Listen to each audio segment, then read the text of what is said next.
Hello everyone, আজ ছিল রোদ ঝলমলে একটা দিন। ভীষণ ভালো লাগছিল আকাশটা আর ওয়েদারটাও। একটু রোদ ছিল ঠিকই, তাতে হয়তো সারাদিন বাইরে থাকতে হলে একটু কষ্ট হবে, তবে এইটাই যেন ভালো। বৃষ্টির থেকে তো ভালো, তাই না বলুন? আজ আমি এমন একটা জায়গায় যাচ্ছিলাম যেখানে পাবলিক ট্রান্সপোর্ট ছাড়া যাওয়া মানেই একটা ঝক্কি। চলুন আপনাদেরও নিয়ে যাই, তারপর বলছি আসলে কোথায় যাচ্ছি। প্রথমেই চলে এসেছিলাম শিয়ালদায়। শিয়ালদায় না প্রিন্টিংগুলো এত সস্তায় নেয় এখনও, ভীষণ সুবিধে হয় একসাথে অনেকগুলো প্রিন্ট করালে। আমাদের অনেকগুলো প্রিন্টিংয়ের প্রয়োজন ছিল, তাই আমরা চলে এসেছিলাম এই দোকানটায়।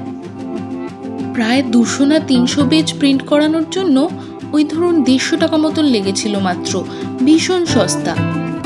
তারপর আমরা একটু অলিগলি দিয়ে চলে যাচ্ছিলাম মেইন রোডে। রাস্তাটা একটু ভুল করেছিলাম ঠিকই, তাও খুঁজতে খুঁজতে চলে এসেছিলাম। আমরা এখানে দাঁড়িয়েছিলাম বাসের জন্য। ওই যে বললাম আর যেখানে যাচ্ছি পাবলিক ট্রান্সপোর্ট ছাড়া সেখানে গতি নেই। আচ্ছা বলছি কোথায় যাচ্ছি। চলেই এসেছি, প্রায় বাস থেকেও নেমেই গেলাম। এসেছি আজকে বড় বাজারে, কয়েকটা জিনিস কিনবো। টুকটাক করে বেশ অনেক জিনিসই কেনার ছিল, তাই ভাবলাম একদিন একবারে বড় বাজার চলে আসি, একসাথে অনেকগুলো কাজ হয়ে যাবে। তার মধ্যে সব থেকে ইম্পর্টেন্ট ছিল মায়ের জন্য একটা গিফট কেনা। একটা নয়, ভেবেছিলাম 2-3টে মায়ের জন্য সালোয়ার স্যুট কিনবো। প্রথমে ভাবলাম কোনো দিকে গিয়ে কাজ নেই, আগে একটু পেট আর মনকে শান্ত করে নিই, তাই চলে এসেছিলাম এই দোকানটায়। এই দোকানে বেশ অনেক কিছুই ভালো পাওয়া যায়, তার মধ্যে সব থেকে প্রিয় ছিল ধোকলাটা, সেই জন্য প্রথমে ধোকলাই নিয়ে নিয়েছিলাম। আরও একটা দোকানে আমার এনাদের পছন্দ ছিল সামোসা চাট, সেইটাই গিয়ে চাইলাম। আর ওনারা দিলেন দারুণ দারুণ কিছু চাটনি দিয়ে। এনাদের চাটনিগুলোতেই যেন আসল স্বাদ। এনাদের দোকানে আরো অনেক কিছু পাওয়া যায়, দেখলে মনে হয় কোনটা ছেড়ে কোনটা খাবো।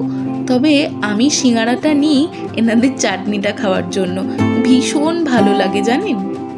বেশ একটা টক ঝাল মিষ্টি স্বাদ আছে, অপূর্ব খেতে, না খেলে বুঝতে পারবেন না। এই ঝাল ঝাল গরম গরম খেয়ে এবার মনে হচ্ছিল একটু ঠান্ডা প্রয়োজন, তাই জন্য দাঁড়িয়ে পড়েছিলাম এই লাস্সির দোকানটায়। এই লাস্সিটা যখনই বড় বাজার যাই, এই যে 3টে দোকান দেখালাম, এই 3টে দোকানই ম্যান্ডেটরি। ঠান্ডা ঠান্ডা লাস্সিতে উনি যখন শটটা দিয়ে দিচ্ছিলেন, মনে হচ্ছিল আহ কতক্ষণে যে হাতে পাবো, অপূর্ব। পেট মন সবকিছুকে ঠান্ডা করে এইবার যাচ্ছিলাম একটু কাজগুলোর দিকে। এইখানে তো সব সময়ই ভিড় থাকে, তাই ভাবছিলাম কোন দিকটা আগে সারবো। তা প্রথমে গোপালের জামা কাপড় দেখতে পেয়ে সেইখানেই দাঁড়িয়ে পড়লাম। তো এই দোকানটায় তেমন কালেকশন পছন্দ হলো না, তাই আসলেই যেখানে গোপালের জামা কাপড় পাওয়া যায় আমি এগিয়ে যাচ্ছিলাম সেই দিকে। আমি ঠিক জানি না বড় বাজারে দুর্গাপুজো হয় কিনা, কিন্তু দেখুন প্যান্ডেল করছে, তা হয় নিশ্চয়ই। এই যে চলে এসেছি সেই জায়গাটায়। তবে এইখানে না আরো অনেক দোকান ছিল। আমি একটা মাস আগে জন্মাষ্টমীর আগেই এসেছিলাম। এই দিকটায় বেশ সারি সারি অনেকগুলো দোকান ছিল, তা আমি সেগুলোই খুঁজে বার করার চেষ্টা করছিলাম। তবে একটু গিয়েই আমি বুঝতে পারলাম ওই দোকানগুলো শুধু জন্মাষ্টমীর জন্যই ছিল। আমি প্রথমেই যেই দিকটা গেছিলাম সেই দিকেই ছিল আসল দোকান। এইখানেও ছিল একটা দোকান, ছিল অনেক কালেকশন, তবে দামটা বেশ অনেকটা বলছিলেন এনারা। আমার তেমন পছন্দও হলো না, তাই আমি আবারও ফিরে যাচ্ছিলাম একদম প্রথম দোকানটায়। ওই দোকানটায় অনেক রকমের কালেকশন ছিল, মানে যেমন রেগুলার পরার সুতির ছিল, তেমন বেশ জরির কাজ করা পুজোর সময় পরানো যাবে এমন কালেকশনও ছিল। ওই দোকানটাই আমার চোখে ভাসছিল, তাই ওই দোকানটায় চলে এলাম। দুটো জামা আমাদের সিলেক্ট করা হয়ে গিয়েছে, এবার ম্যাচ করে আমরা তার সঙ্গে দেখছিলাম মাথার পাগড়ি। তবে পাগড়িগুলো তেমন পছন্দই হচ্ছিল না, ম্যাচিং দরকার ছিল না, একটু কন্ট্রাস্ট হলেও চলতো। তবে জানি না কেন সাইজটাও সেট হচ্ছিল না আর পাগড়িটাও পছন্দ হচ্ছিল না। লাস্টে উনি একটা পাগড়ি এইটা দেখালেন ঠিকই, এইটা আমাদের বেশ পছন্দ হয়েছিল আর বেশ ম্যাচও করছিল, কিন্তু কি বলুন তো, বেশ অনেকটা এটার দাম বলছিলেন। তার কারণও ছিল অবশ্য এই যে সিস্টেমটা দেখছেন, দারুণ ছিল সিস্টেমটা, বেশ অনেকটাই দাম বলছিলেন। এই যে এই দুটো জামা আমরা পছন্দ করেছি আর তার সঙ্গে কন্ট্রাস্ট পাগড়ি নিয়েছিলাম। এরপর আমরা চলে যাচ্ছিলাম ওই মায়ের জন্য গিফট কিনতে। একটা দোকান আমি দেখে এসেছিলাম, সেইটাই খুঁজে খুঁজে যাওয়ার চেষ্টা করছিলাম। এইখানে এত রকমের অলিতে গলিতে দোকান, বাইরে থেকে দেখলে বোঝাই যাবে না যে এত ভালো ভালো দোকান এমন বিল্ডিংয়ের ভেতরেও রয়েছে।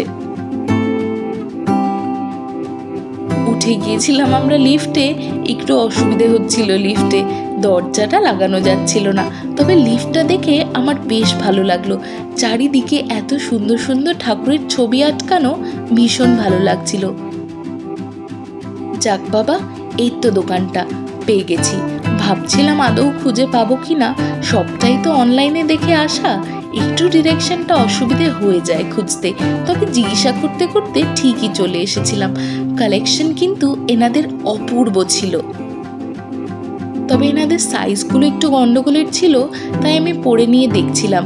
তবে আমার এই ডিজাইনটা সব থেকে বেশি পছন্দ হয়েছিল, আর সাইজটাও এটার একদম ঠিকঠাক ছিল, মায়েরও একদম ঠিকঠাকই হবে। এটার গলার কাজটা দেখছেন, দারুণ ছিল। আমার ওই একটাই পছন্দ হয়েছিল, তবে উনি অনেক দেখিয়েছেন, আরও কিছু উনি দেখানোর চেষ্টা করছিলেন, তবে আমার তেমন পছন্দ হয়নি। এই যে ভদ্রলোক বসেছিলেন, ইনি ছিলেন এই দোকানের ওনার। ভীষণ ভালো ব্যবহার, অনেক কথা বললেন আমাদের সঙ্গে অনেকক্ষণ ধরে। ওনাদের লেহেঙ্গা, শাড়ি সব কিছুরই কালেকশন দারুণ। উনি আমাদের কিছু স্পেশাল লেহেঙ্গাও দেখাচ্ছিলেন। ভীষণ ভালো ভদ্রলোক। আপনাদের যদি এই দোকানের ডিটেলস জানতে ইচ্ছে হয়, আমায় অবশ্যই লিখে জানাবেন, আমি আপনাদের বলে দেব। দোকান থেকে বাইরে বেরিয়ে দেখছি ভিড়টা আরও বেড়ে গেছে, কারণ বেলা তো বাড়ছিল। আমরা একটু সকাল সকালই এসেছিলাম। তারপর গিয়েছিলাম একটা শাড়ির দোকানে, গিয়ে দেখি ওখানে এত লাইন আর লেগে গিয়েছিল ঝগড়া, তাই ভয়তে আর ওপর দিকে না গিয়ে আমরা অন্য দিকেই চলে যাচ্ছিলাম। দোকানে পা রাখা তো দূর, গোটা সিঁড়ি জুড়ে অনেক বড় লাইন ছিল। তা আমরা ভাবলাম আর একটু ঘুরে দেখে নিই আর কিছু 3 পিস পাই কিনা। তো এই দোকানটা এসেছিলাম, এইটা একটা অন্য দোকান ছিল, এইটার কালেকশনও অপূর্ব ছিল। আমার এইখান থেকে বেশ অনেকগুলো পছন্দ হয়ে গিয়েছিল। এই দোকানের ডিটেলস যদি আপনাদের জানতে হয়, আমায় কমেন্টে লিখে জানাবেন, আমি আপনাদের অবশ্যই ডিরেকশন এবং দোকানের নাম দিয়ে দেব। এইখানে কালেকশনের ভিডিও ওনারা করতে বারণ করছিলেন, তাই আমি আর পরের ভিডিওগুলো করিনি। তারপর চলে এসেছিলাম অন্য আরেকটা শাড়ির দোকানে। ওই শাড়ির দোকানে যাওয়ার বাবা আমার সাহস নেই, এসেছিলাম অন্য আরেকটা দোকানে। এইখানে এই লাল সাদা রঙের তসরটা আমার চোখে পড়েছিল। যদিও আমরা আজকে তসর নিতে আসিনি, তবে এইটা আমার ভীষণ দেখতে ইচ্ছে হলো। দারুণ না বলুন দেখতে? আমরা মেইনলি খুঁজছিলাম কিছু সাউথ কটনের শাড়ি, যাকে মেইনলি দেব ওনার একটু কটন হলে সুবিধে হয়, বা কটন না হলেও একটু হালকা শাড়ি হলেই সুবিধে হয়। তাই এইখানে উনি সাউথ কটন বলেছিলাম বলে সাউথ কটনগুলো দেখাচ্ছিলেন। তবে সাউথ কটনগুলো বেশ ডার্ক কালারের, সাউথ কটন কিন্তু লাইট কালারেরও হয়, তবে এনাদের কাছে বোধহয় ছিল না এই সময়টা। তবে ওভারঅল এই দোকানের কালেকশনও কিন্তু ভীষণ ভালো। এই দোকানের ডিটেলসও আপনারা যদি জানতে চান, আমায় কমেন্টসে লিখে জানাবেন, আমি এই দোকানের নামটাও আপনাদের দিয়ে দেব। ওই দোকানে আমাদের তেমন আর কিছু পছন্দ হলো না, কারণ কালারগুলো ভীষণ ডার্ক হচ্ছিল আর মন মতনও হচ্ছিল না। তারপর আমরা চলে গিয়েছিলাম আরও একটা দোকানে। এইখানেও ছিল শাড়ির সম্ভার, তবে শাড়ির সম্ভারের মধ্যে থেকেই নিজের পছন্দের শাড়িটা এখান থেকে একটু খুঁজে নিতে হবে। ওনারা দেখাচ্ছিলেন ঠিকই, আমি হালকা শাড়ি বলেছিলাম বলে উনি এই শাড়িটা বের করে দিয়েছিলেন, আর এক দেখাতেই আমাদের এই শাড়িটাই পছন্দ হয়ে গিয়েছিল। আমার এই ঢাকাইটাও বেশ ভালো লাগছিল, ওই নিচে লেমন ইয়েলো কালারের ঢাকাইটাও আমার বেশ পছন্দ হয়েছিল। তবে এই শাড়িগুলো আমি আর নিইনি, ওই হালকা রঙের শাড়িটাই গিফটিংয়ের জন্য নিয়ে নিয়েছিলাম। তবে জানেন, এইখানে কটনের আর ঢাকাইয়ের কালেকশন দারুণ ছিল। ওই হালকা রঙের শাড়িটা তো আমাদের পছন্দ হয়েছিলই, ওরম ধরনেরই আরও দেখাতে বলছিলাম, এতগুলো বের করে দিলেন। তার মধ্যে থেকে এইটা বেছে নিলাম। এইটা সব থেকে সুন্দর লাগছিল, বেশ মাছ মাছ আঁকা। এই যে একটা নিয়েছিলাম সবুজ রঙের শাড়ি, আর একটা নিয়েছিলাম ওই লাইট কালারের শাড়িটা। ফাইনালি শাড়ি নেওয়া হলো। সেই ভিড়টা দেখে আমি তো ভাবছিলাম আর শাড়ি নিতে পারবো কিনা আজ। তবে এনাদের শাড়ির স্টক কিন্তু প্রচুর, যত দেখতে চাইবেন ওনারা কিন্তু দেখিয়েই যাবেন। ভীষণ ভালো। সারা দিন পর ভীষণ টায়ার্ড লাগছিল এবার।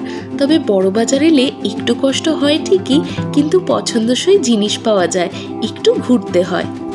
চলে এসেছিলাম বাড়ির কাছাকাছি। আপনাদের যেই ডিটেলসগুলো লাগবে আমায় কমেন্টসে লিখে জানাবেন, আমি অবশ্যই আপনাদের জানিয়ে দেব।